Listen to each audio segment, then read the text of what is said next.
तो कुछ कहानियां होती हैं जो सिर्फ रात के अंधेरे में ही सांस लेती हैं, और ये उनमें से ही एक है।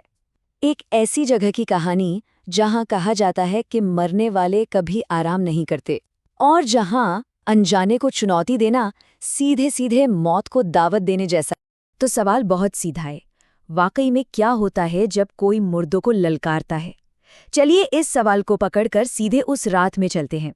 ये बिल्कुल वैसी कहानी है जिसे कैंप फायर के पास बैठकर एक दूसरे की आंखों में डर खोजते हुए सुनाया जाता है।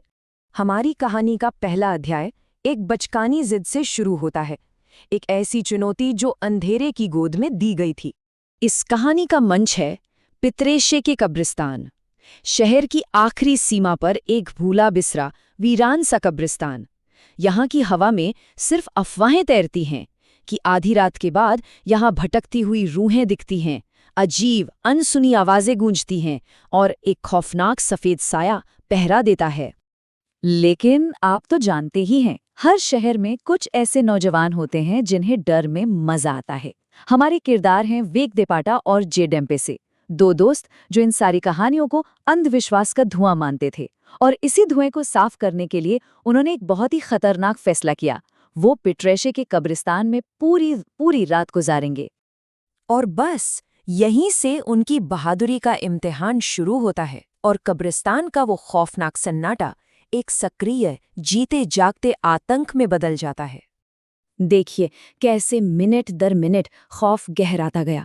रात के ठीक 12 बजे चुनौती शुरू हुई और सिर्फ 5 मिनट बाद 12:05 पर वो अंदर फंस चुके थे।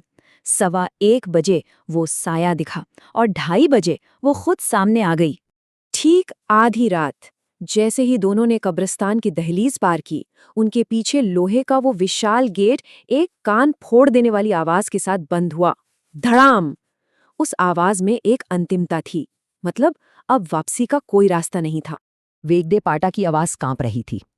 जेडीएम से तुमने सुना? ये दरवाजा ये अपने आप कैसे बंद हो गया? हवा में तैरती बहादुरी का पहला धागा बस उसी पल टूट चुका था। और तभी एक बर्फीली हवा का झोंका उनके कानों के पास से ऐसे गुजरा जैसे किसी ने बहुत पास आके कुछ फुसफुसाया हो।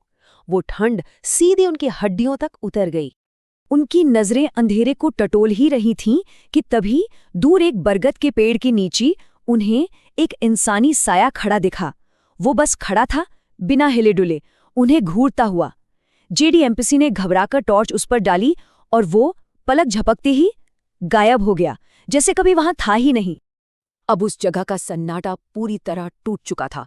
हर तरफ से आवाजें आ रही थीं, कहीं से किसी के सिसकने की आवाज, तो कहीं से किसी की पागलपन भरी खिलखिलाहट, और सबसे डरावनी थी वो खुर्रचने की आवाज, जैसे कोई अपने नाखूनों से सूखी मिट्टी खोद रहा हो। अब तक खौफ सिर्फ महसूस हो रहा था, पर अब कहानी उस मोड़ पर आ गई थी जहां खतरा शारीरिक और जानलेवा बन जाता है।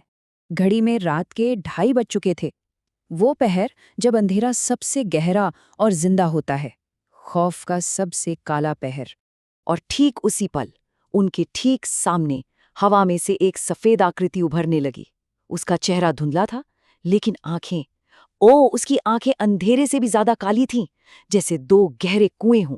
उसके लंबे बाल ऐसे लहरा रहे थे जैसे कोई तूफान आया हो, जबकि हवा का एक कतरा भी नहीं चल रहा था, और वो धीरे धीरे उनकी तरफ बढ़ रही थी। दोनों की चीखें एक साथ निकलीं। वो अपनी पूरी जान लगाकर गेट की तरफ भागे, लेकिन जैसे ही गेट को छूने वाले थे, एक अनदेखी दीवार ने उन्हें जमीन पे पटक दिया। उन्होंने फिर कोशिश की और फिर वही हुआ। वो उस कब्रिस्तान में पूरी तरह कैद हो चुके थे। अब वो आकृति उनके ठीक ऊपर थी। एक बर्फीले मौत जैसे ठंडे हाथ ने उनकी गर्दन जकड़ ली। सांस लेना तक मुश्किल हो रहा था, और वो अनदेखी ताकत उन्हें घसीटते हुए पास ही एक खुली कब्र की ओर ले जा रही थी। उन्हें अपनी आंखों के सामने अपनी मौत दिख रही थी। वो समझ गए अब सब कुछ खत्म होने वाला है। उनकी बेबसी भरी चीखें रात में गूंज रही थीं, बचाओ, कोई बचाओ। और ठीक जब सारी उम्मीदें दम तोड़ चुकी थीं, तभी अंधेरे को चीरती हुई एक भारी शक्तिशाली आवाज आई, ओम काली काली महाकाली रक्षा करो। ये किसी आम इंसान की आवाज नहीं थी, ये खुद एक शक्ति थी। और कहानी उस बिंदु पर पहुंचती है जहां दो दुनियाएं टकराती हैं। एक तरफ शैतानी ताकत और दूसरी तरफ एक बचाने वाले की दैवीय शक्ति। ये पवित्र और अपवित्र के बीच की असली लड़ाई थी। ये टकराव था दो अलग-अलग ताकतों का। एक तरफ थी आत्मा की वो शक्ति जो जिस्म को सुन्न कर देती थी, उसका अनदेखा बल और जानलेवा बर्फीला स्पर्श, और दूसरी तरफ थे अघोरी के गूंजते हुए मंत्र, उनके कमंडल का पवित्र जल और वो सुरक्षात्मक ऊर्जा जो उनके चारों ओर एक कवच बना रही थी। उस अघोरी ने तुरंत एक सुरक्षात्मक अनुष्ठान शुरू किया। पहला कदम, आह्वान। उन्होंने शक्तिशाली मंत्रों से महाकाली का आह्वान किया। दूसरा, शुद्धिकरण। उन्होंने अपने कमंडल से अभिमंत्रित जल उस आत्मा पर छिड़का जिससे वो तड़प उठी। तीसरा और सबसे महत्वपूर्ण कदम था निर्वासन।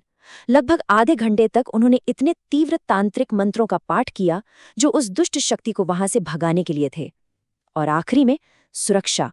उन्होंने लड़कों को अभिमंत्रित ताबीज दिए ताकि भविष्य में ऐसी कोई शक्ति उन्हें छू भी न सके। मंत्रों का हर एक शब्द उस आत्मा पर हथौड़े की तरह बरस रहा था।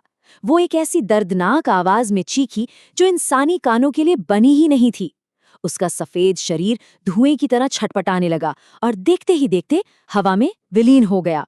लड़कों की जान तो बच गई थी, लेकिन कहानी अभी खत्म नहीं हुई थी। अब बारी थी उस खौफनाक रात के बाद के असर की और उस जगह पर मंडराते कभी न खत्म होने वाले श्राप की। अघोरी ने दोनों को उठाया। उनकी आंखों में गुस्सा और चेतावनी साफ थी। उन्होंने एक गहरी, अधिकारपूर्ण आवाज में कहा, मूर्खो, ये कोई खेल का मैदान नहीं है। दोबारा इस कब्रिस्तान में कदम रखने की गलती कभी मत करना। अगली बार मैं भी तुम्हें नहीं बचा पाऊंगा। उस रात के बाद वेगदेपाटा और जे डेम्पेसे ने फिर कभी किसी अनजानी शक्ति को चुनौती नहीं दी। लेकिन कहते हैं आज भी पिट्रेशे के कब्रिस्तान में आधी रात को उस पुराने बरगद के पेड़ के नीचे कभी-कभी एक सफेद साया दिखाई देता है, जिसका मतलब साफ है कि बुराई खत्म नहीं हुई थी, उसे सिर्फ कुछ समय के लिए पीछे धकेल दिया गया था।